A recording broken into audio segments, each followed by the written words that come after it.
ونستعينه ونستغفره ونؤمن به ونتوكل عليه ونعوذ بالله من شرور أنفسنا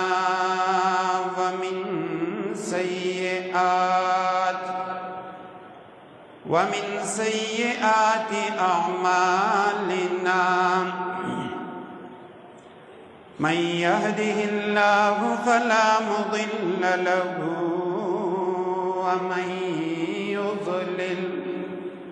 ومن يضلله فلا هادي له وأشهد أن لا إله إلا الله وحده لا شريك له وأشهد أن سيدنا وسندنا وحبيبنا وحبيب ربنا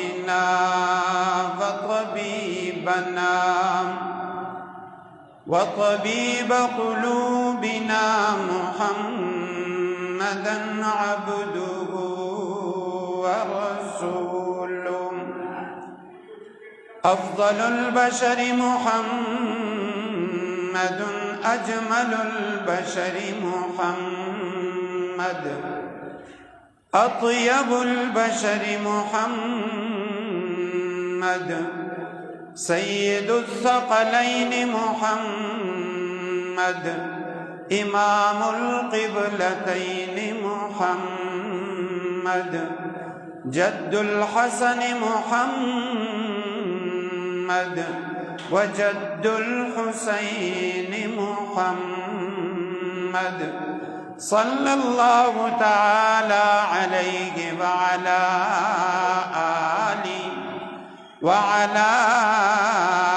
آله وأصحابه خصوصا على أبي بكر وعمر وعثمان وحيدر فقد قال الله تبارك وتعالى في كلامه المجيد وفرقان الحميد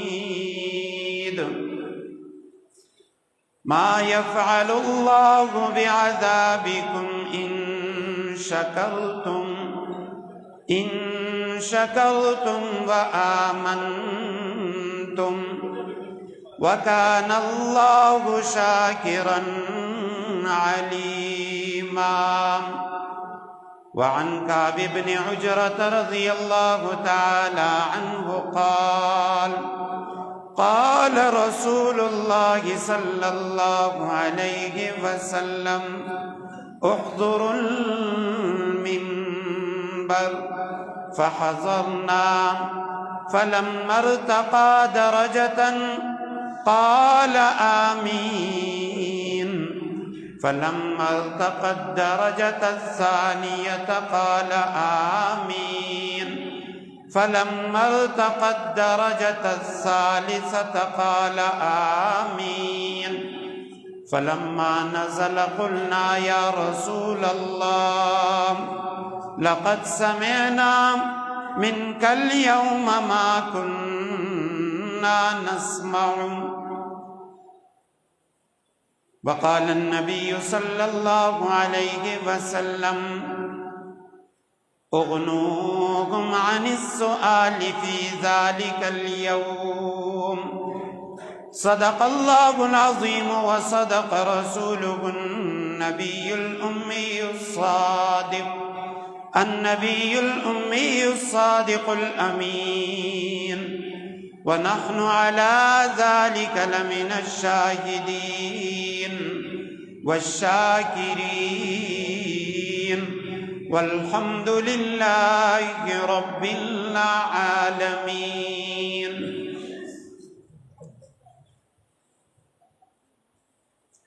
یا خیر من دفنت بالترب اعظمهم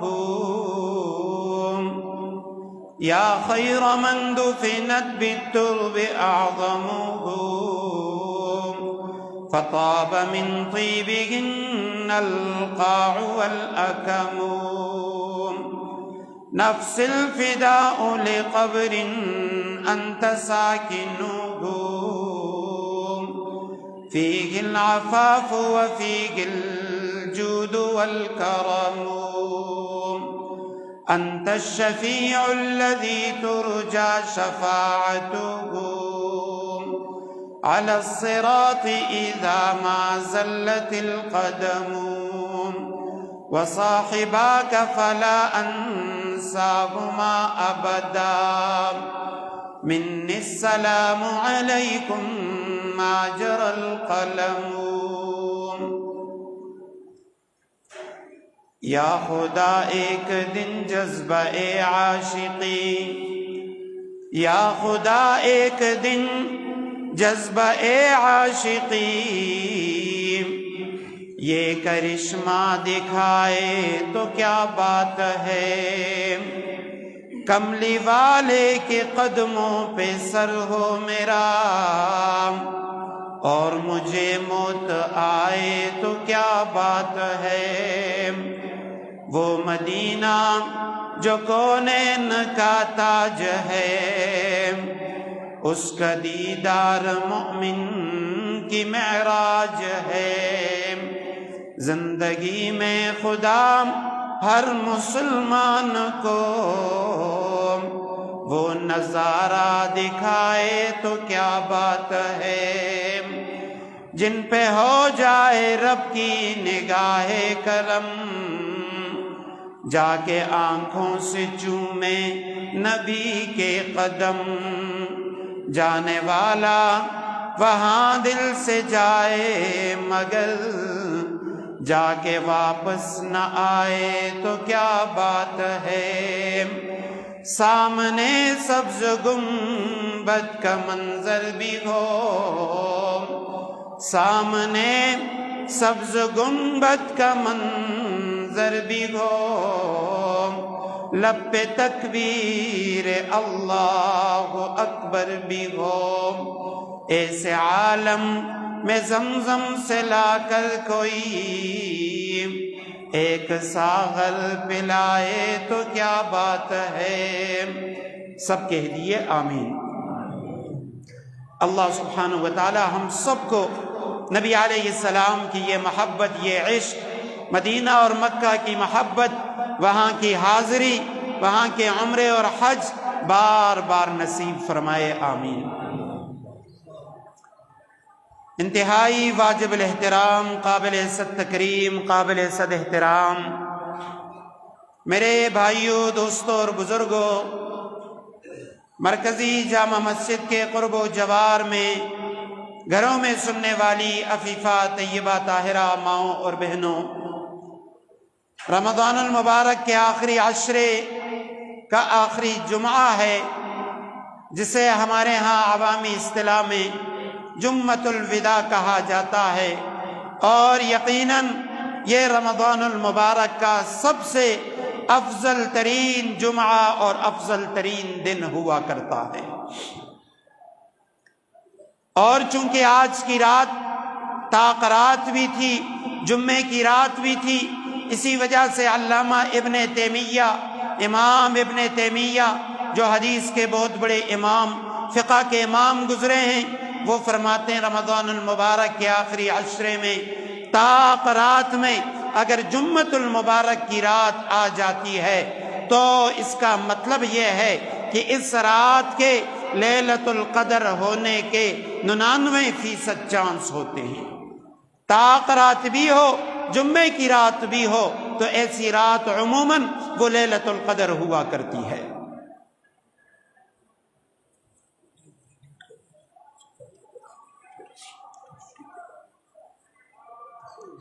اسی حوالے سے آج کے جمعے میں چند انتہائی ضروری معروضات انتہائی قیمتی نصائح وہ سب سے پہلے اپنے آپ کو اور پھر آپ حضرات کی خدمت میں گوش گزار کرنا چاہتا ہوں۔ اللہ سبحانہ و تعالیٰ سے دعا ہے، اللہ سبحانہ و تعالیٰ ہمیں رمضان المبارک کے بقیہ ایام کی قدر کرنے کی توفیق عطا فرمائے۔ اللہ سبحانہ و تعالیٰ ہم سب کی کامل مغفرت فرمائے، ہمارے تمام گناہوں کو معاف فرمائے۔ دنیا کی روٹین یہ ہے، جب بھی کوئی چیز، کوئی سیزن آتا ہے، کوئی اس طرح کے دنیاوی لحاظ سے کسی چیز کے دن آتے ہیں، لوگ پہلے سے تیاری شروع کر دیتے ہیں۔ جب عین وہ سیزن کا وقت ہوتا ہے اور پھر اس کے آخری دن ہوتے ہیں، پھر وہ اپنے کاموں کو سمیٹتے ہیں، غور و فکر کرتے ہیں کہیں ایسا نہ ہو کہ یہ سیزن گزر جائے، ہم خسارے میں نہ رہ جائیں، نقصان میں نہ رہ جائیں۔ ہر ایک سے مشورہ کرتے ہیں، دوست احباب سے کہتے ہیں میرے پاس 2-3 دن رہ گئے، اب آپ مجھے بتائیں میں نے ان 3 دنوں کے اندر کیا کرنا ہے۔ یہی حال ہمارا بھی ہونا چاہیے۔ یہ 4-5 دن جو ہمارے پاس باقی ہیں، ان دنوں کے اندر ہم نے عبادات پہ بھی زور دینا ہے، لیکن عبادات کے ساتھ ساتھ نبی علیہ السلام کی تعلیمات میں ہم نے غور کرنا ہے کہ ایسے ایام میں جب کچھ دن باقی ہوں، تھوڑے سے دن، تھوڑی سی راتیں باقی ہوں، ہم نے کیا کرنا چاہیے۔ نبی علیہ السلام کی ایک روایت ہے، مستدرک حاکم کے اندر وہ روایت موجود ہے۔ امام حاکم رحمہ اللہ فرماتے ہیں یہ روایت، یہ حدیث بخاری اور مسلم شریف کے شرائط کے مطابق ہے، یعنی ہونا تو یہ چاہیے تھا کہ یہ حدیث مبارکہ بخاری کے اندر ہوتی، مسلم کے اندر ہوتی، لیکن یہ حدیث مبارکہ بخاری اور مسلم سے رہ چکی ہے، ان کے شرائط کے مطابق ہے، بالکل صحیح روایت ہے۔ اس لیے امام حاکم رحمہ اللہ انہوں نے اپنی مستدرک کے اندر اس روایت کو نقل کیا، جس روایت کے اندر میرے لیے، آپ کے لیے اور کل کائنات کے جملہ مسلمانوں کے لیے، مسلمان خواتین کے لیے اس کے اندر سبق ہے کہ ان چند دنوں میں اب ہمیں کرنا کیا چاہیے، ہم نے کیا کرنا ہے۔ حضرت کعب ابن حجرہ رضی اللہ تعالیٰ عنہ کی روایت ہے، فرماتے ہیں ایک موقع پہ نبی علیہ السلام مسجد نبوی کے ممبر پہ تشریف فرما ہونے والے تھے۔ آپ علیہ السلام نے ہمیں حکم دیا سب ممبر کے قریب قریب آ جاؤ۔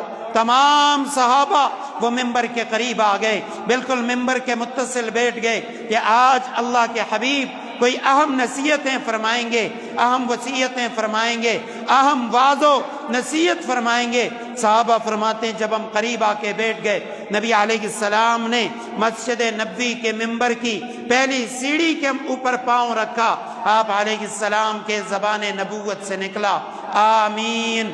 پھر اس کے بعد دوسری سیڑھی پہ پاؤں رکھا، پھر زبان نبوت سے، اس پاک زبان سے، پاکیزہ زبان سے نکلا آمین۔ پھر آپ علیہ السلام نے تیسری سیڑھی پہ پاؤں رکھا، پھر آپ کی زبان مبارک سے نکلا آمین۔ 3 سیڑھیاں اور 3 مرتبہ اللہ کے حبیب نے آمین فرمایا۔ صحابہ کرام فرماتے ہیں پھر نبی علیہ السلام نے جو واعظ و نصیحت فرمانی تھی وہ فرما دی۔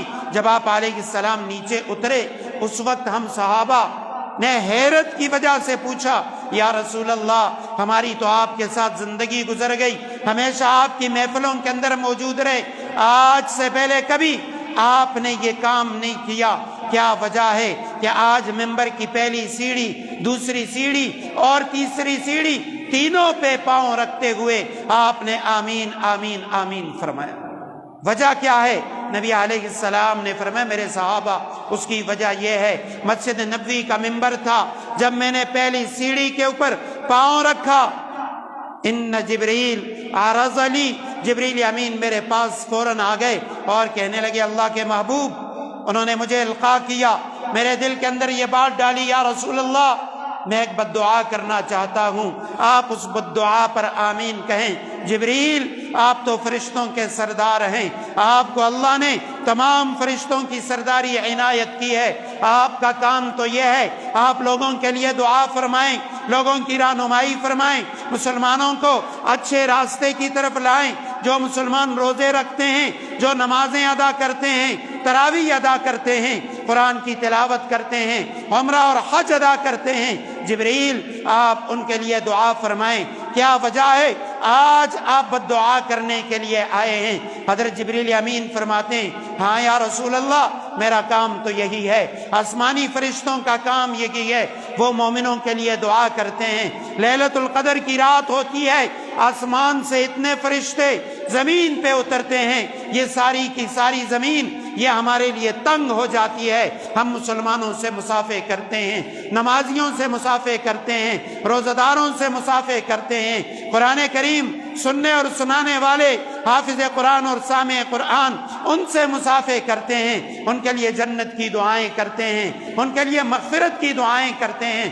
لیکن یا رسول اللہ، آپ کی امت کے کچھ بدبخت ایسے ہیں کہ جن کے حوالے سے اللہ نے مجھے حکم دیا ہے کہ جبریل ان بدبختوں کے لیے آپ نے دعا نہیں کرنی، ان بدبختوں کے لیے آپ نے بد دعا کرنی ہے۔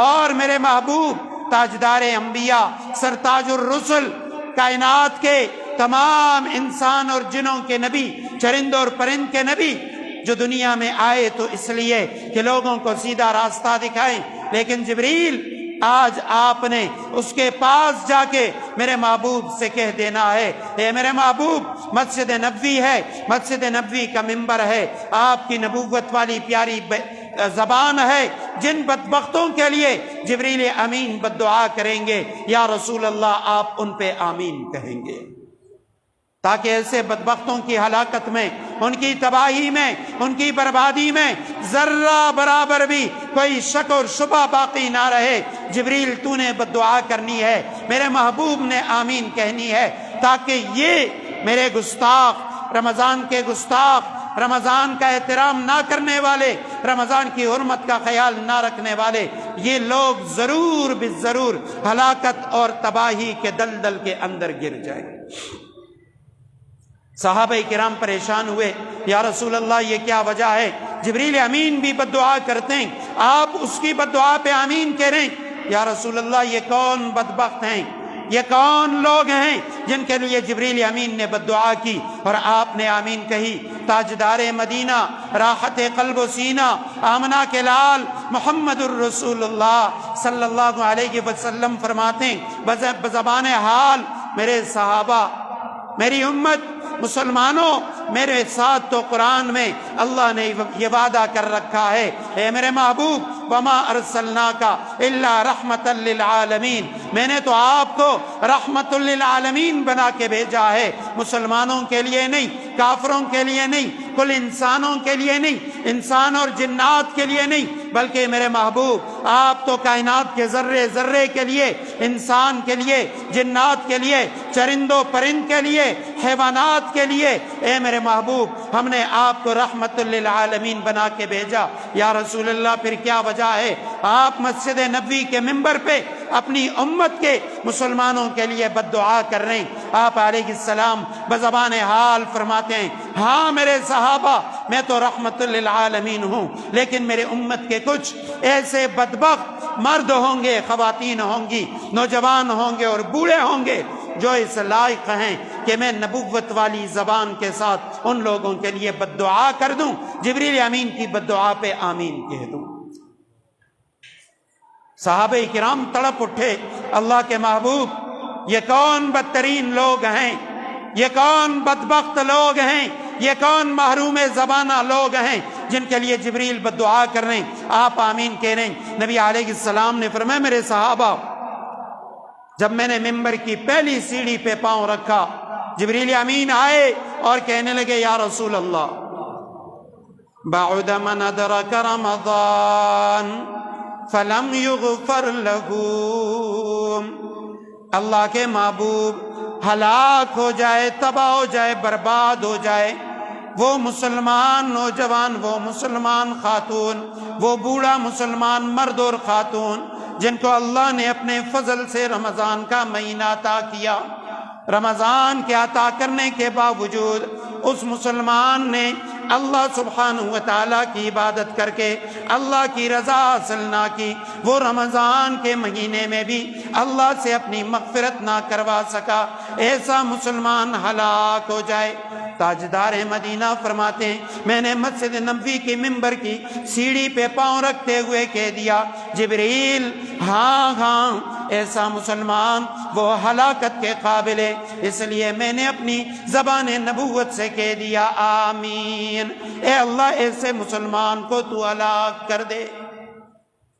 رمضان کا مہینہ ملنے کے باوجود جس کی بخشش نہ ہو جائے، جبریل امین کہتے ہیں اللہ کے حبیب یہ شخص ہلاک ہو جائے۔ نبی علیہ السلام فرماتے ہیں آمین۔ وجہ کیا ہے؟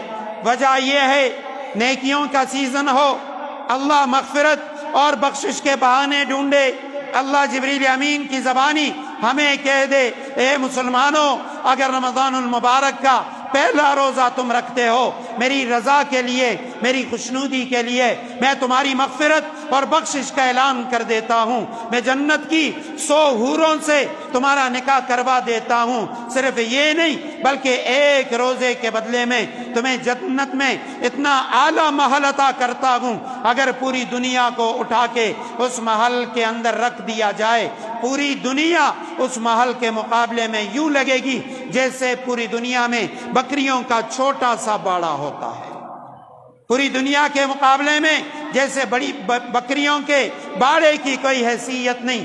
اسی طرح پہلے روزے پہ اللہ ہمیں جو جنت میں عالی شان محل عطا کرتے ہیں پوری دنیا کو اٹھا کے اس محل کے اندر رکھ دیں، دنیا کی حیثیت دنیا کے مقابلے میں بکری کے باڑے کی طرح ہوگی۔ ہر سجدے پہ اللہ تمہارے درجات بلند کرتے ہیں، تمہارے قرب کے درجے تمہیں اوپر چڑھا دیتے ہیں۔ تم افطاری کرتے ہو، سحری کرتے ہو، اللہ فرماتے ہیں میرے فرشتوں گواہ رہنا میرے بندوں نے میرے لیے روزہ رکھا، ان کی سحری کا ہر لقمہ اس پہ اسے ایک غلام آزاد کرنے کا ثواب دو۔ افطاری کے وقت جب یہ افطاری کرتے ہیں اپنے بچوں کو، اپنی گھر والوں کو اپنے ساتھ دسترخوان پہ بٹھا دیتے ہیں میری رضا کے لیے۔ روزہ رکھنے کے بعد جب یہ افطار کرتے ہیں روٹی کا لقمہ اٹھا کے، کھجور کا ٹکڑا اٹھا کے اپنے منہ میں ڈالتے ہیں، اللہ فرشتوں سے فرماتے ہیں میرے فرشتوں میرے اس بندے کے لیے اس افطار کے ہر لقمے پر ایک غلام کی آزادی کا ثواب لکھ دو۔ ایک روایت میں آتا ہے نبی علیہ السلام نے فرمایا جو سحری کرتا ہے سنت کی غرض سے لہو بکل لقمۃ ثواب 60 سنہ، اللہ اسے ہر لقمے پہ 60 سال کی عبادت کا ثواب عطا کرتے ہیں۔ سیزن ہے کمانے کا، سحری پہ ثواب ہے، افطاری پہ ثواب ہے، تہجد پہ ثواب ہے، روزے پہ ثواب ہے، تراویح کے ہر سجدے پہ ثواب ہے، قرآن کے سننے پہ ثواب ہے۔ لیکن اللہ کے حبیب فرماتے ہیں جبریل نے کہا یا رسول اللہ بعد من ادرک رمضان فلم یغفر له، ہلاک ہو جائے، تباہ ہو جائے وہ مسلمان جسے رمضان کا مہینہ مل جائے پھر بھی وہ اللہ سے اپنی مغفرت نہ کروا دے۔ اللہ کے حبیب فرماتے ہیں ہاں جبریل جب اللہ نے میری امت کو ایسا عظیم مہینہ عطا کیا پھر بھی وہ اللہ کی مغفرت حاصل نہ کر دیں، ایسے لوگ ہلاکت کے قابل ہیں۔ ایک روایت میں آتا ہے نبی علیہ السلام نے فرمایا جو لوگ رمضان کی حرمت کا خیال رکھتے ہیں اللہ سبحانہ و تعالیٰ ان کی مغفرت فرما دیتے ہیں، جو رمضان کی حرمت کا خیال نہیں رکھتے اللہ سبحانہ و تعالیٰ ان لوگوں کی پکڑ فرماتے ہیں۔ فرمایا وہ نوجوان جو رمضان کے مہینے کے ہونے کے باوجود رمضان کی حرمت کا خیال نہ رکھتے ہوئے، جہاں ہر لقمے پہ ثواب ملتا ہے، سجدے پہ ثواب ہے، نفل فرض کے برابر، فرض 70 فرائض کے برابر ہیں، قرآن کریم کی ایک آیت نہیں ایک حرف پڑھنے پہ اللہ 7000 نیکیاں عطا فرماتے ہیں۔ وہاں تاجدار مدینہ راحت قلب و سینہ آمنہ کے لال صلی اللہ علیہ وسلم نے فرمایا جو نوجوان رمضان کی حرمت کا خیال نہیں رکھتا، رمضان میں خدا نخواستہ وہ گناہ کبیرہ کا ارتکاب کرتا ہے، کوئی بڑا گناہ کر لیتا ہے، رمضان کے مہینے میں کسی پہ بہتان لگا لیتا ہے، الزام لگا لیتا ہے، کسی گناہ کی نسبت اس کی طرف کر دیتا ہے، یا کوئی نشہ آور چیز وہ استعمال کر لیتا ہے، منشیات کا استعمال کر لیتا ہے۔ نبی علیہ السلام نے فرمایا اللہ سبحانہ و تعالی رمضان کے حرمت نہ کرنے کی وجہ سے اس شخص کے 1 سال قبول شدہ عبادت کو ضائع فرما دیتی ہے۔ رمضان کی وجہ سے 1 سال کی عبادت ضائع ہو جاتی ہے۔ وجہ کیا ہے؟ کہ رمضان کی حرمت کا خیال نہیں رکھا۔ میں پہلے بھی عرض کر چکا ہوں، جہاں ثواب زیادہ ہوتا ہے وہاں پکڑ بھی سخت ہوتی ہے۔ یہ ہماری مرکزی جامع مسجد، خدا نخواستہ کوئی نوجوان، کوئی شخص یہاں پیشاب کر لے، گناہ کبیرہ ہے، گناہ ہے، لیکن صرف گناہ کا ارتکاب کیا۔ اگر کوئی نوجوان جان بوجھ کے خانہ کعبہ میں، اللہ کے حبیب کے روضے میں، ریاض الجنہ میں، وہاں خدا نخواستہ پیشاب کر لیتا ہے، علماء نے لکھا اس پہ کفر کا شائبہ ہے، ڈر ہے کہ یہ بندہ دائرہ اسلام سے خارج ہو چکا ہے۔ مسجد میں فرق ہے۔ ہماری مسجد کے کنویں میں کوئی پیشاب کر دیتا ہے، گناہ کبیرہ کا ارتکاب کیا، گناہ کیا، لیکن خدا نخواستہ کوئی شخص زمزم کے کنویں میں اس طرح کا گناہ کر لیتا ہے، علماء نے لکھا یہ صرف گناہ نہیں بلکہ خطرہ ہے، جان بوجھ کے ایسا کرنے والا وہ دائرہ اسلام سے خارج ہو جاتا ہے کہ زمزم کا مقام بڑا اونچا ہے۔ اسی طرح عام مہینے وہ عام مہینے ہیں، رمضان عام مہینہ نہیں ہے، یہ اللہ کا مہینہ ہے جس میں اللہ فرماتے ہیں میں اپنے بندوں کو یوں بخشتا ہوں جیسے موسلادھار بارش ہوتی ہے، ساری زمین صاف ہو جاتی ہے، میں اپنے بندوں کے تمام گناہوں کو یوں صاف کر دیتا ہوں۔ لیکن کوئی بندہ وہ اللہ سے معافی تو مانگے، رمضان کی حرمت کا خیال تو رکھے۔ نبی علیہ السلام نے فرمایا سب سے بدبخت محروم ترین شخص وہ ہے جو لیلۃ القدر بھی پالے اور لیلۃ القدر میں اپنی بخشش بھی نہ کروا سکے۔ وجہ کیا ہے؟ مطلب یہ نہیں ہے کہ بھئی آپ یہ سوچیں کہ وہ لوگ محروم ہوتے ہیں جو تہجد ادا نہیں کرتے، جو تراویح ادا نہیں کرتے، جو روزے نہیں رکھتے، جو رمضان میں گناہ کرتے ہیں۔ نہیں، علماء نے لکھا لیلۃ القدر کی رات کیوں نہ ہو، کچھ بدبخت ایسے ہیں، بعض روایتوں میں 3 کا ذکر، بعض میں 5 کا ذکر، بعض میں 7 کا ذکر ہے۔ نبی علیہ السلام نے فرمایا لیلۃ القدر کی رات میں بھی ایسے بدبختوں کی اللہ مغفرت نہیں فرماتے، اللہ کے سامنے وہ سجدے میں رو رہے ہیں، اللہ فرماتے ہیں مجھے تمہارے سجدوں کی ضرورت نہیں۔ وجہ کیا ہے؟ وجہ یہ ہے کہ یہ بدبخت یا تو عادی شرابی ہوتا ہے، شراب پینے والا ہوتا ہے، یا یہ مشرک ہوتا ہے، شرک کا ارتکاب کرنے والا ہوتا ہے، یا یہ شخص پائنچے لٹکانے والا، تکبر، فخر، غرور کی وجہ سے لوگوں کو حقیر سمجھنے والا ہوتا ہے۔ آج ہمارے ہاں یہ بیماری بڑی عام ہے۔ الحمدللہ عادی شرابی کم ہوں گے، زناکار، بدکار کم ہوں گے، لیکن تکبر والے یہ حد سے زیادہ ہیں۔ ہر دوسرا شخص جب کسی امیر سے ملتا ہے یوں جھک کے ملتا ہے، وزیر سے ملتا ہے جھک کے ملتا ہے، جب کوئی غریب سلام کرتا ہے یوں 4 انگلیاں دیتا ہے اور آگے نکل جاتا ہے۔ اللہ سبحانہ و تعالیٰ نے فرمایا الکبریاء ردائی، تکبر میری چادر ہے، میرے بندوں میں جو بھی تکبر کرے گا میں اسے ٹکڑے ٹکڑے کر دوں گا، ذلیل و رسوا کر دوں گا۔ ہر جمعے میں گزارش کرتا ہوں، آج پھر آپ حضرات کی خدمت میں گزارش ہے، ہمارے انتظامیہ کے ساتھی بڑے انہوں نے چندہ شروع کر دیا، تو الحمدللہ گزشتہ جمعہ میں نے عرض کیا تھا یہ آپ لوگوں کے تعاون سے 27 لاکھ روپے کا الحمدللہ کام ہو چکا ہے اوپر چھت پہ۔ لیکن آج مجھے بھائی ناصر صاحب نے بتایا کہ الحمدللہ یہی جمعوں میں کچھ احباب اس کے علاوہ خفیہ طور پہ تعاون کرتے ہیں، 28 لاکھ روپے کا الحمدللہ کام ہو چکا ہے۔ جو مزدور کی مزدوری تھی، یہ جنہوں نے ویلڈنگ کی تھی، جو کاریگر تھا، 1 لاکھ روپیہ ہم اسے بھی ادا کر چکے ہیں۔ یہ آپ کے تعاون سے 28 لاکھ روپے کا کام الحمدللہ مکمل ہو چکا ہے۔ اور جب آپ لوگوں کی توجہ تھی، اللہ نے کیا، ایک بھائی نے انہوں نے کہا کہ جی یہ اوپر چھت کا جتنا کام ہے، جپس کا جتنا کام ہے، یہ میں خود کروں گا، اور انشاءاللہ کچھ ہی دنوں میں وہ کام کا آغاز کر دیں گے۔ اگر آپ لوگوں کی اسی طرح محبت رہی، تعاون رہا، آپ جتنا بھی حسب استطاعت کرتے ہیں لیکن لوگوں تک یہ پیغام پہنچائیں، اپنے دوست احباب جو بیرون ملک ہیں ان کو بھی بتائیں کہ جی ہمارے علاقے کی مرکزی جامع مسجد جو اللہ کا گھر ہے، ہماری عزت ہے، وہاں کام شروع ہے اور انشاءاللہ وہ دن دور نہیں ہوگا، یہ دروازوں کا کام بھی ہو جائے گا۔ ہمارا ارادہ ہے کہ یہ دروازے اور کھڑکیاں تبدیل کر کے یہاں المونیم کی خوبصورت کھڑکیاں ہوں، خوبصورت دروازے ہوں، یہ دیواروں پہ کام ہو جائے،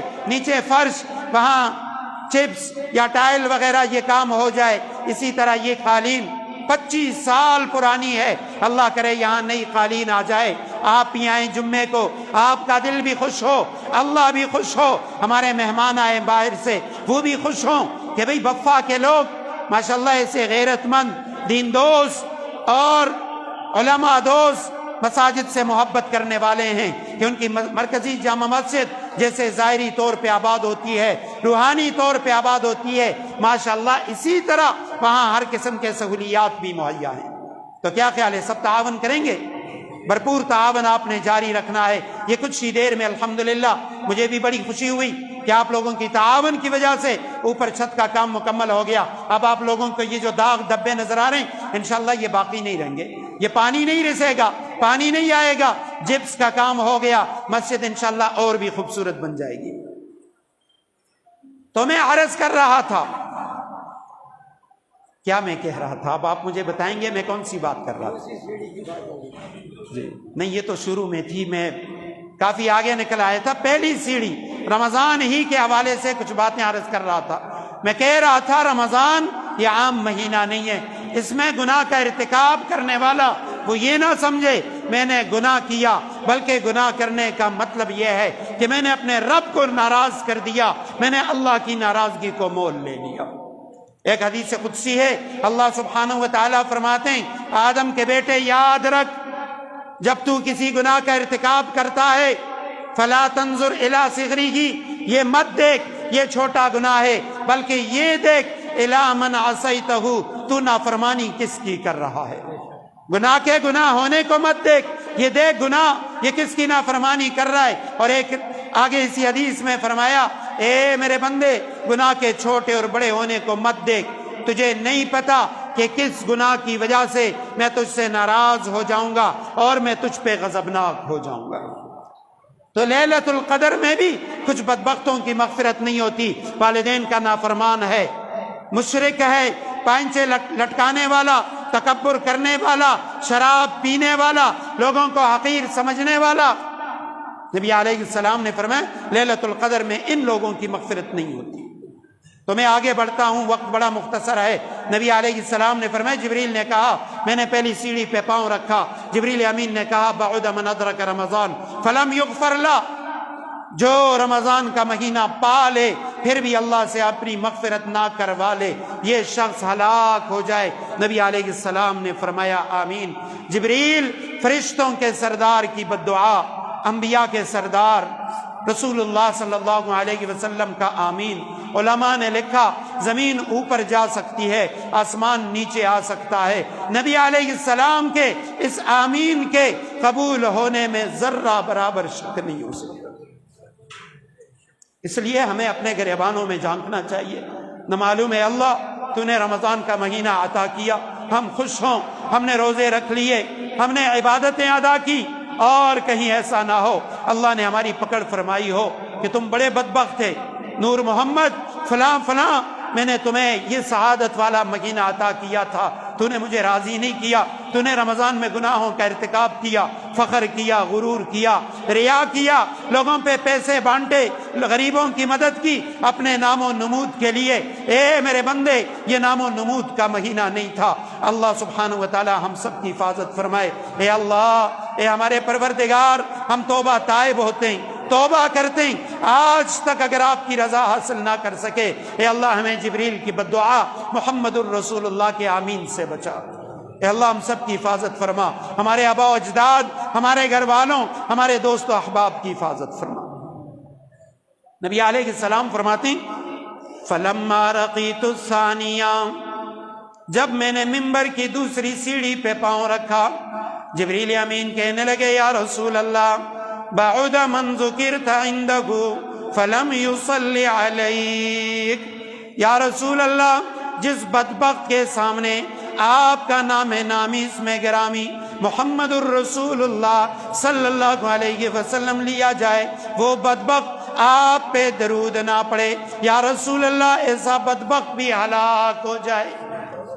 نبی علیہ السلام نے فرمایا، میں نے فوراً کہہ دیا جبریل ہاں غام، میں محمد الرسول اللہ کل مسلمانوں کو کوثر پلاؤں گا، میں مسلمانوں کی شفاعت کروں گا. ایسا مسلمان واقعی ہلاکت کے قابل ہے جس کے سامنے میرا نام لیا جائے اور وہ مجھ پہ درود نہ پڑے. میں نے فوراً کہہ دیا آمین. ایسا مسلمان ہلاک ہو جائے، رسول اللہ کا نام آ جائے اور وہ درود شریف نہ پڑے. اس لیے جہاں بھی رسول اللہ صلی اللہ علیہ وسلم کا مبارک نام آ جائے فوراً اپنی زبانوں کو درود پاک کے ساتھ معطر کر دیں، کہہ دیا کریں صلی اللہ علیہ وسلم صلی اللہ علیہ وسلم. درود کی اتنی برکات ہیں، وقت نہیں ہے، اتنی برکات ہیں. علماء نے لکھا، حضرت شیخ الاسلام مفتی تقی عثمانی صاحب فرماتے ہیں جسمانی عبادتوں میں سے جس میں ہم اپنے بدن کو تھکاتے ہیں، سب سے لطف اندوز، سب سے خوبصورت اور پیاری عبادت وہ خانہ کعبے کا طواف کرنا ہے. اللہ ہمیں بار بار نصیب فرمائے. اور زبانی عبادتوں میں سے سب سے بہترین، سب سے پیاری، مٹھاس والی عبادت وہ رسول اللہ صلی اللہ علیہ وسلم پہ درود بھیجنا ہے. علماء نے لکھا تمہاری کوئی بھی مشکل ہو، پریشانی ہے، بیماری ہے، افلاس غربت تنگی ہے، بے روزگار ہو، بچے اور بچیاں پریشان ہیں، بیمار ہیں، درود شریف کثرت سے پڑھا کریں. اللہ تمہاری دنیا آخرت کی تمام پریشانیوں کو دور فرما دیں گے. ایک اللہ کے ولی، اللہ کے نیک بندے بڑی پیاری بات ارشاد فرماتے ہیں اللہ عبادت سے پاک ہے. اللہ عبادت سے، اللہ کوئی بھی عبادت نہیں کرتا، اللہ کو عبادت کرنے کی ضرورت نہیں ہے کیونکہ وہ خود معبود ہے. اللہ کوئی وظیفہ نہیں کرتا، نہ نماز پڑھتا ہے، نہ وہ عمرہ اور حج ادا کرتا ہے، کسی طرح کی کوئی عبادت نہیں کرتا. لیکن ایک وظیفہ ایسا ہے جو اللہ کو بڑا پسند ہے. اللہ ہمیں حکم دیتے ہیں اے میرے بندو وہ وظیفہ میں بھی کرتا ہوں، میرے فرشتے بھی کرتے ہیں اور تم بھی وہ وظیفہ کیا کرو. اے اللہ وہ کون سا وظیفہ ہے؟ اللہ فرماتے ہیں میرے محبوب، میرے حبیب کے اوپر درود پڑھنا یہ میں بھی پڑھتا ہوں، میرے فرشتے بھی پڑھتے ہیں اور تم بھی پڑھا کرو. ان اللہ و ملائکتہ یصلون علی النبی، اللہ اور اس کے فرشتے رسول اللہ پہ درود پڑھتے ہیں. اے ایمان والو صلو علیہ وسلموا تسلیما، تم بھی درود شریف پڑھا کرو. تو نبی علیہ السلام نے فرمایا ایسا شخص بھی ہلاک ہو جائے. جب میں نے تیسری سیڑھی پہ پاؤں رکھا، جبریل امین نے کہا یا رسول اللہ ہلاک ہو جائے، تباہ ہو جائے وہ شخص بعد من ادرک والدیہ الکبر، من ادرک والداہ الکبر او احداہما، جن کے والدین دونوں یا دونوں میں سے کوئی ایک زندہ ہو، وہ بوڑھا ہو جائے اور بیٹا ماں باپ کی خدمت کر کے جنت نہ کما لے، ایسا نوجوان بھی ہلاک ہو جائے. رسول اللہ صلی اللہ علیہ وسلم فرماتے ہیں میں نے فوراً کہا جبریل ہاں ایسا نوجوان جس کے ماں باپ دونوں یا صرف باپ یا صرف ماں زندہ ہے، اس نوجوان نے ان کی خدمت کر کے والدین کی رضامندی حاصل نہ کر لی، ایسا نوجوان ہلاکت کے قابل ہے. میں نے فوراً مسجد نبوی کے ممبر کی سیڑھی پہ کہہ دیا آمین، یہ ہلاک ہو جائے. ایک روایت میں آتا ہے، حدیث مبارکہ ہے، نبی علیہ السلام نے فرمایا حضرت موسیٰ علیہ السلام اللہ کے جلیل القدر نبی، اللہ کے کلیم، اللہ سے ہم کلامی کرنے والے، ایک موقع پہ پوچھتے ہیں بارے الہ جنت میں میرا دوست، میرا پڑوسی کون ہوگا؟ میں تیرا نبی ہوں، تیرا رسول ہوں، ہر رسول کے پڑوسی وہ انبیاء ہوں گے، رسول ہوں گے. اے اللہ میرا پڑوسی کون ہوگا؟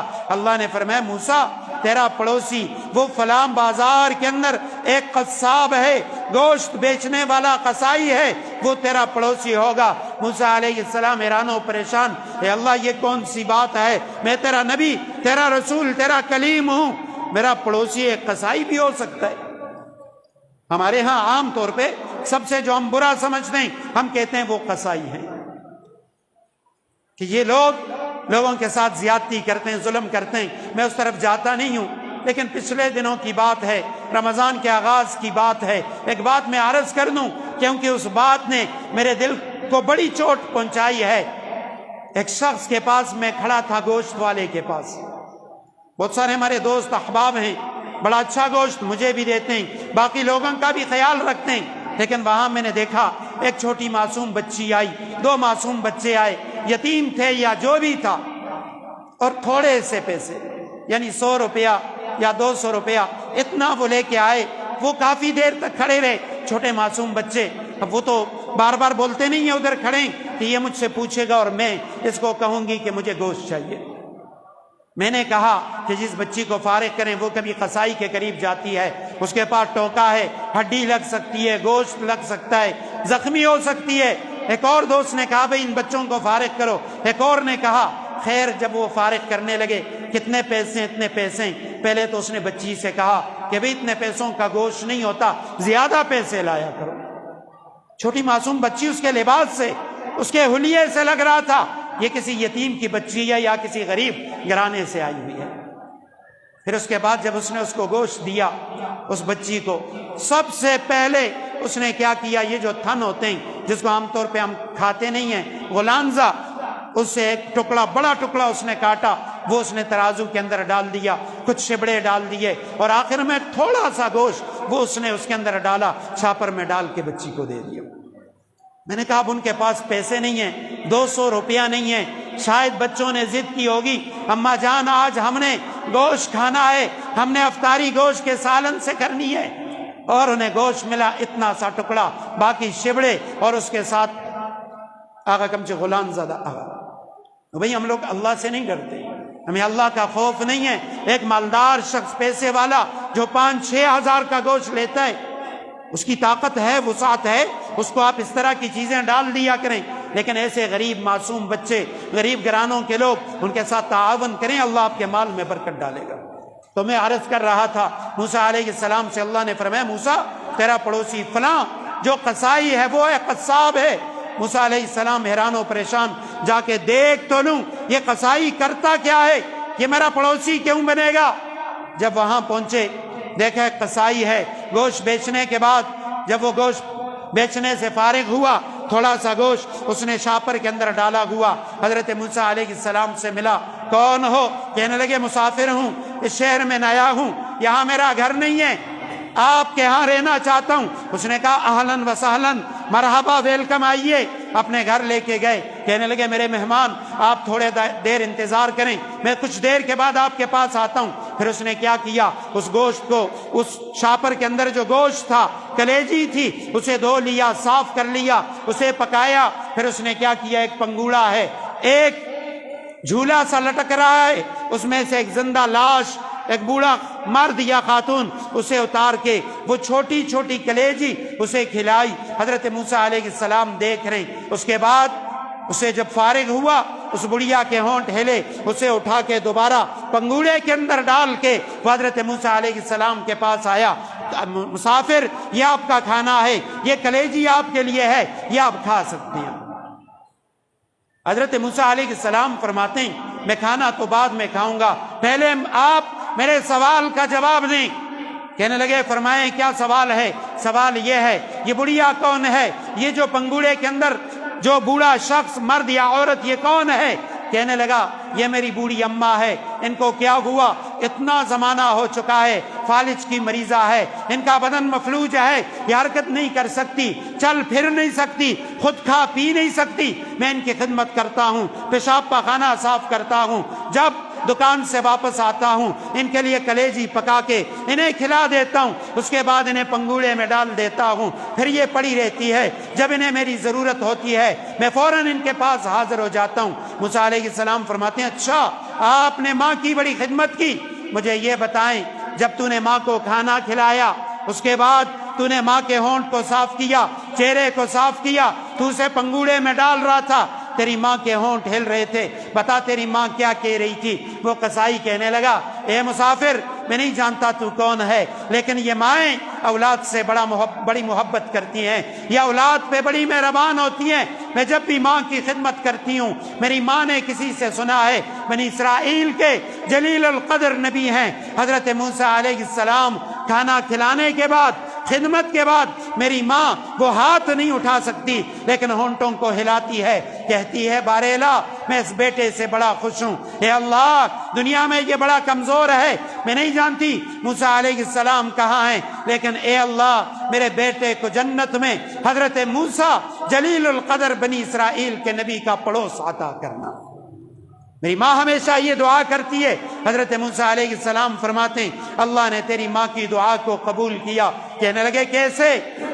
کہنے لگے میں موسیٰ ہوں، اللہ سے میں نے سوال کیا، اللہ نے مجھے دکھایا تھا کہ اے موسیٰ جنت میں اپنا پڑوسی دیکھنا چاہتا ہے، وہ یہ ہے جو اپنی ماں کی خدمت کرنے والا، ماں کو راضی رکھنے والا ہے۔ وقت بڑا مختصر ہے، بخاری کی روایت، ایک عابد زاہد بنی اسرائیل کا ایسا راہب، شروع سے لے کے آخر تک ساری زندگی وہ ایک گرجے کے اندر گزاری، آنکھ کے جھپکنے کے برابر اللہ کی نافرمانی نہیں کی۔ ایک موقع پہ نماز ادا کر رہا تھا، بوڑھی اماں آئی، اس نے آواز لگائی یا جریج، اے جریج مجھے تیری ضرورت ہے۔ جریج نماز میں کھڑا ہے، وہ نماز کے اندر اللہ سے راز و نیاز کی باتیں کر رہا ہے، ماں کی آواز کان میں لگی، دل میں خیال آیا میں تو اللہ کی عبادت کے اندر مصروف ہوں، اس لیے وہ کہنے لگا چلیں ماں کی طرف بعد میں چلا جاؤں گا، ابھی اللہ کی عبادت کرتا ہوں۔ ماں چلی گئی، پھر آئی، پھر آواز لگائی، یہ پھر نماز کی طرف متوجہ، تیسری مرتبہ ماں آئی، اس نے پھر آواز لگائی، اس نے کہا چلیں تھوڑی دیر بعد چلا جاؤں گا، ابھی اللہ کی عبادت کر رہا ہوں۔ جب تیسری مرتبہ اس نے ماں کی پکار پہ لبیک نہ کہا، ماں کی آنکھوں سے آنسو گرے، اس نے آسمان کی طرف دیکھا، اے اللہ تیرا حق یقیناً بہت بڑا ہوگا لیکن میرا بھی کوئی حق ہے، میری بھی ضرورت ہے، تجھے عبادت کی ضرورت نہیں ہے، تجھے ریاضتوں کی ضرورت نہیں ہے، مجھے خدمت کی ضرورت ہے، میرا بیٹا تیری عبادت میں لگا ہوا ہے جس کی تجھے ضرورت نہیں، میری خدمت کی طرف نہیں آتا حالانکہ مجھے اس کی ضرورت ہے۔ ہاتھ اٹھائے آسمان کی طرف دیکھا اور کہنے لگی اے میرے پروردگار اللہم لا تمتہ حتی ینظر الی وجوہ المومسات، اے میرے پروردگار یہ جریج بڑا عابد بنتا ہے، بڑا زاہد بنتا ہے، اے اللہ اس نے مجھے ناراض کیا، اے اللہ جریج کو اس وقت تک موت نہ آئے جب تک اس جریج پہ زنا کی تہمت نہ لگ جائے۔ بڑا نیک بنتا ہے، اے اللہ جب تک یہ بدکار خواتین کے چہروں کو نہ دیکھ لے اسے موت نہ دینا۔ اللہ کی قدرت، ماں کی بددعا نے ایسا کام کیا جیسے بجلی کی چمک کام کرتی ہے۔ جریج کے گرجے کے قریب ایک فاحشہ عورت تھی، اس کے ہاں بیٹے کی ولادت ہوئی، شادی نہیں ہوئی۔ اب لوگوں نے جب دیکھا کہ بھئی خاتون کے ہاں اولاد ہو چکی ہے، انہوں نے پوچھا یہ کس کا بیٹا ہے؟ خاتون نے کہا یہ جریج کا بیٹا ہے۔ انہوں نے جریج کا گرجا مسمار کیا، مارا پیٹا ذلیل کیا، رسوا کیا اسے۔ جریج کو پتا چلا، ماں کی خدمت میں حاضر ہوا، معافی طلب کی۔ جب ماں راضی ہوئی، ماں نے دعا کی، اے اللہ میں نے بددعا ضرور کی تھی جذبات میں آ کے، لیکن اے اللہ میرے بیٹے کو پاک کر دینا، ان تہمتوں سے صاف کر دینا۔ جریج ان لوگوں کے پاس آیا، اچھا تم کیا کہتے ہو، یہ جو بچہ ہے یہ میرا ہے؟ اس نے کہا ہاں یہ خاتون خود کہہ رہی ہے۔ جریج نے کہا اچھا اس بچے سے پوچھو اس کا باپ کون ہے؟ چھوٹا معصوم بچہ، ماں کی گود میں دودھ پیتا بچہ جو بولنے کے قابل بھی نہیں ہے، اللہ نے اسے قوت گویائی عطا کی۔ وہ فوراً کہنے لگا اے لوگو میرا باپ یہ جریج نہیں ہے، میرا باپ وہ فلاں چرواہا ہے۔ لوگوں نے کہا جریج اب ہم تمہارے لیے سونے کا گرجا تعمیر کرتے ہیں۔ اس نے کہا نہیں، ماں کی بددعا تھی جس نے اثر کیا، تم لوگوں نے مجھے ذلیل و رسوا کر دیا۔ ایک روایت ہے نبی علیہ السلام باہر سے گھر کی طرف تشریف لائے، حضرت ام عائشہ صدیقہ رضی اللہ تعالیٰ عنہ گھر میں تشریف فرما ہیں، ان کی زبان مبارک سے نکلا سبحان اللہ۔ نبی علیہ السلام گھر کے اور قریب آئے، پھر نکلا سبحان اللہ۔ جب آپ علیہ السلام حجرے میں داخل ہوئے، حضرت ام عائشہ صدیقہ رضی اللہ تعالیٰ عنہ نے پھر فرمایا سبحان اللہ۔ نبی علیہ السلام آئے، سلام کیا۔ حضرت عائشہ صدیقہ نے جواب دیا، نبی علیہ السلام نے فرمایا عائشہ کیا بات ہے، آج میں نے تیری زبان سے 3 مرتبہ سبحان اللہ سنا۔ حضرت عائشہ صدیقہ فرماتی ہیں اللہ کے محبوب آپ باہر سے میرے حجرے کی طرف تشریف لا رہے تھے، ابھی حجرے سے دور تھے، میری نگاہ آپ پہ پڑی، میں نے آپ کو دیکھا، مجھے یوں محسوس ہوا کہ جیسے آپ صرف یہ نہیں کہ مکہ کے سردار ہیں، مسلمانوں کے سردار ہیں، یا رسول اللہ آپ کی وجاہت، آپ کی شان یوں نظر آ رہی تھی جیسے آپ کل کائنات کے بادشاہ ہیں۔ میں نے اس لیے کہہ دیا سبحان اللہ۔ عائشہ دوبارہ کیوں کہا یا رسول اللہ آپ اور قریب آئے، آپ کی چہرے کی خوبصورتی، آپ کے بدن کی خوبصورتی وہ اور زیادہ ہو گئی۔ میں نے اس لیے کہا سبحان اللہ۔ عائشہ تیسری مرتبہ کیوں کہا یا رسول اللہ اس لیے جب آپ میرے حجرے میں داخل ہو گئے، اللہ کی قسم میرے حجرے کے در و بام، میرے حجرے کے در و دیوار، میرے حجرے کی چٹائیاں یہ سب روشن ہو گئیں یا رسول اللہ، ایسی روشنی میرے حجرے میں آ گئی کہ سورج کی روشنی اس کے مقابلے میں کچھ نہ تھی۔ میں نے اس لیے سبحان اللہ کہا۔ نبی علیہ السلام نے فرمایا عائشہ یاد رکھنا یہ دنیا ہے، یہاں دنیا میں اللہ نے آدھے سے زیادہ یا ایک روایت کے مطابق 9 حصے حسن و جمال وہ حضرت یوسف کو عطا کیا ہے۔ ایک درجہ حسن ہے وہ دنیا کے سب لوگوں کو ملا ہے، اس میں سے میں بھی ہوں۔ لیکن عائشہ جب کل قیامت کا دن ہوگا، قیامت کے دن اللہ سبحانہ وتعالی میرے ادنا سے ادنا امتی کو حضرت یوسف علیہ السلام جتنا حسن و جمال عطا کریں گے۔ ادنا مسلمان وہ یوسف علیہ السلام جتنا حسین و جمیل ہوگا۔ اور عائشہ تجھے پتہ ہے میں کتنا حسین و جمیل ہوں گا؟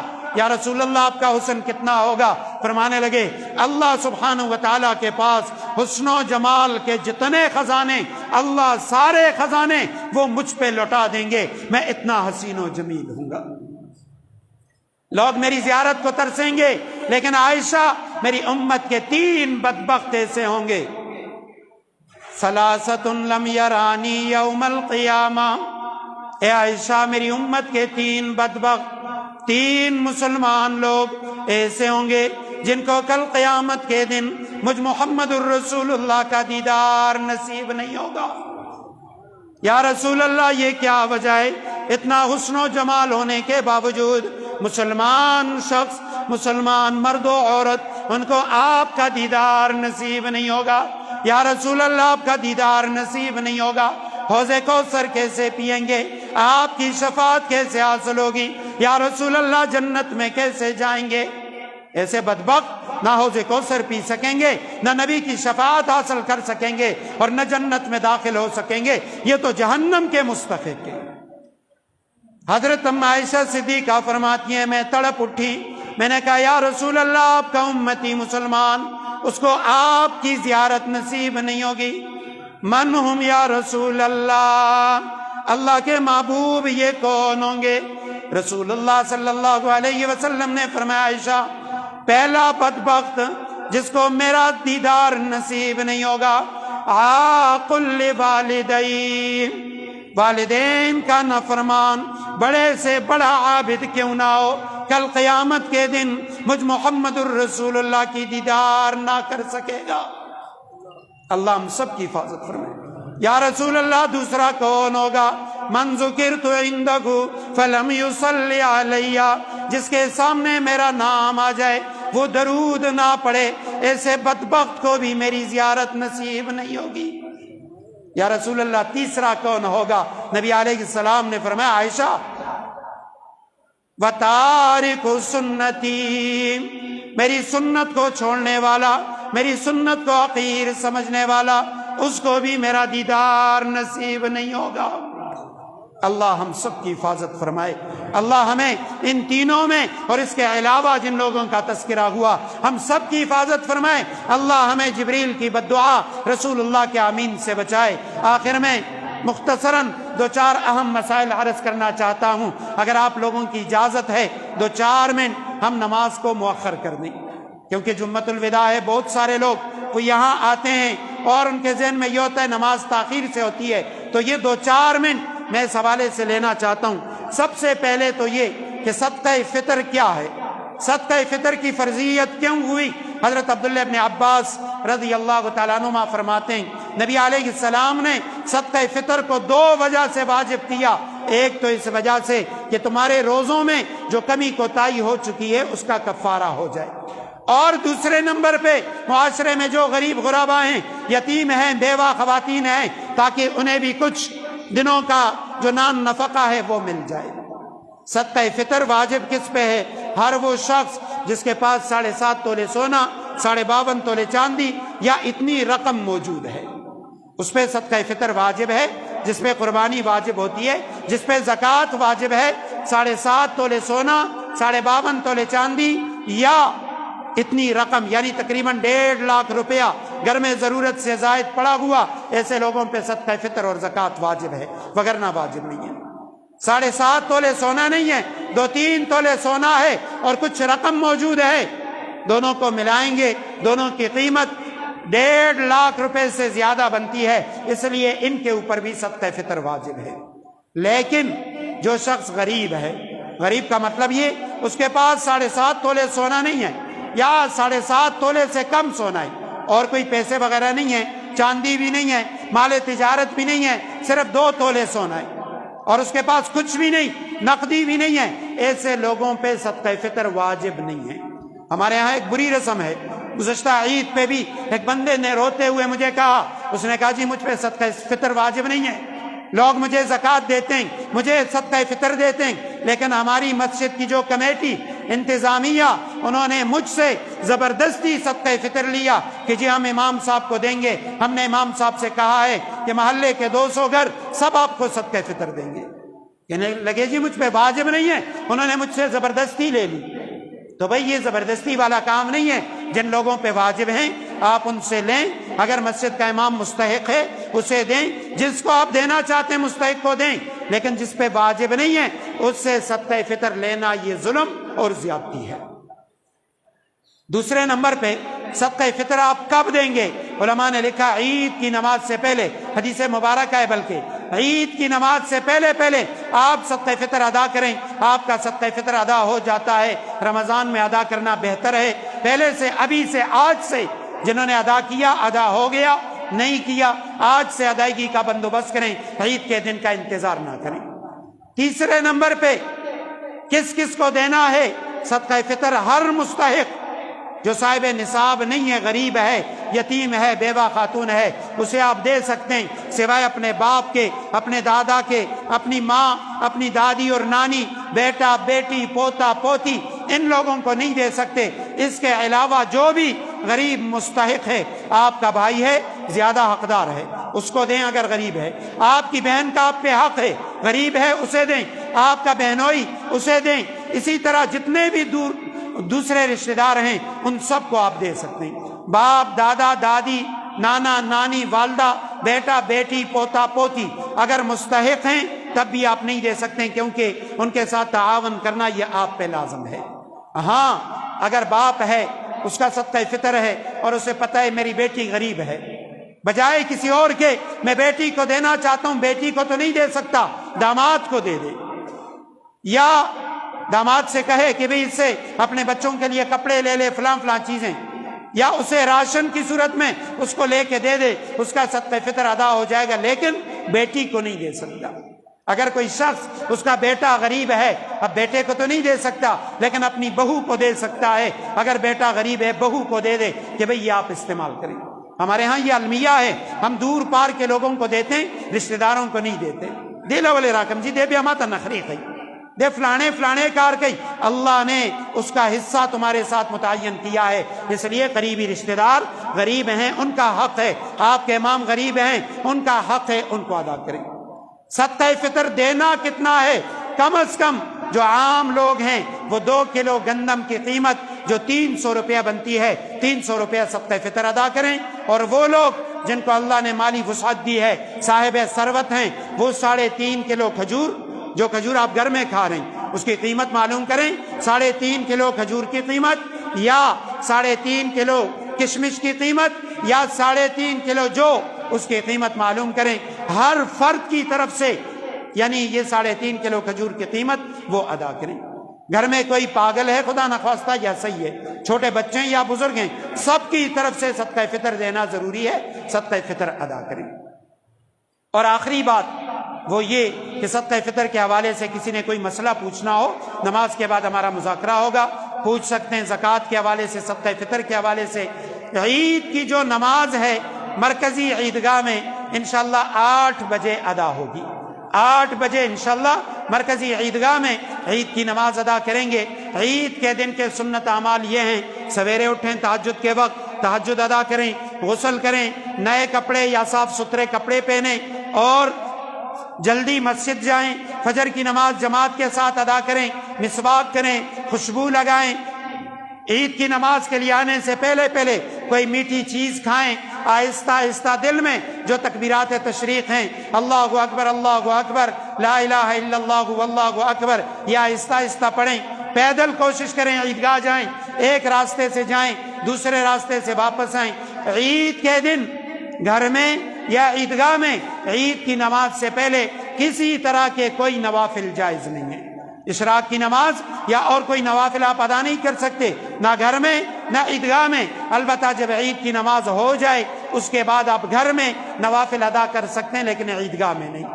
خواتین پہ عید کی نماز نہیں ہے، البتہ خواتین گھروں میں اگر آواز آ رہی ہے بیان سنیں، جہاں سے بھی آواز آ رہی ہے، جیسے ہی عیدگاہ میں عید کی نماز ہو جائے اس کے بعد خواتین بھی 2 رکعت یا 4 رکعت صلاۃ شکر ادا کریں، اللہ کا شکریہ ادا کریں کہ اللہ آپ نے ہمیں رمضان عطا کیا، روزے عطا کیے اور آپ نے ہمیں عید کی خوشی ادا کی۔ آخر میں صرف 1 منٹ کے لیے میں گزارش کروں گا یا ہماری مسجد کی انتظامیہ جناب حاجی رستم خان صاحب سے کہ وہ تشریف لائیں، اور مسجد کے حوالے سے میں عرض کر چکا ہوں کہ تقریباً 28 لاکھ روپے الحمدللہ آپ کے تعاون سے یہ کام ہو چکا ہے، مزید کام جاری ہیں، اسی پہ تھوڑی روشنی ڈالیں گے جناب حاجی رستم خان صاحب۔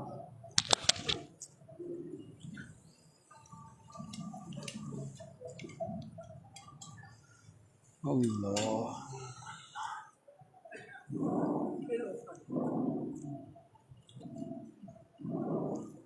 اعوذ باللہ من الشیطان الرجیم، بسم اللہ الرحمن الرحیم۔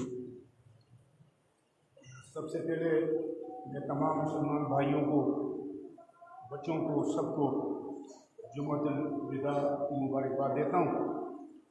میرے بھائیوں اور دوستوں، اس جامع مسجد کا کام کافی سالوں سے جاری و ساری ہے، اور آپ ہی لوگوں کی مدد سے، آپ ہی لوگوں کے سبب سے اللہ پاک نے اس جامع مسجد کو یہاں تک پہنچایا۔ گزشتہ سال سے ہم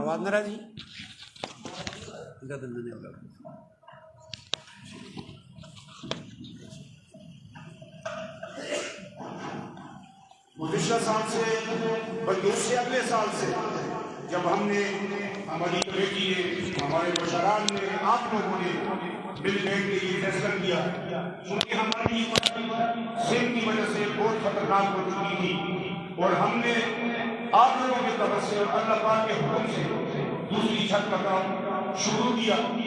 اللہ پاک نے بڑی آسانی پیدا کی، ہمارے پاس ایسے لوگ آئے، ایسے مسلمان آئے فارن کنٹری سے کہ انہوں نے کمیٹی کے ساتھ، اللہ کی مسجد کے ساتھ تعاون کیا، اور انہوں نے پیسے دیے، اور اس پہ جس طرح خطیب صاحب نے کہا کہ اوپر چھت پہ چادر ہم نے ڈال دی ہے، تقریباً 32-33 لاکھ روپیہ اس پہ خرچ ہو چکا ہے۔ اس میں ابھی بھی ہمارا جو مستری ہے جس نے یہ کام کیا ہے، وہ اس کو ان دن ایک مسلمان نے اس کے لیے بھی دعا کرے اللہ پاک اس کو اس کا اجر دے، 1 لاکھ روپیہ انہوں نے دیا حافظ نصیر صاحب نے جو ایڈوکیٹ ہیں، تو ہم نے ان کو 1 لاکھ روپیہ جس طرح خطیب صاحب نے کام نے دے دیا۔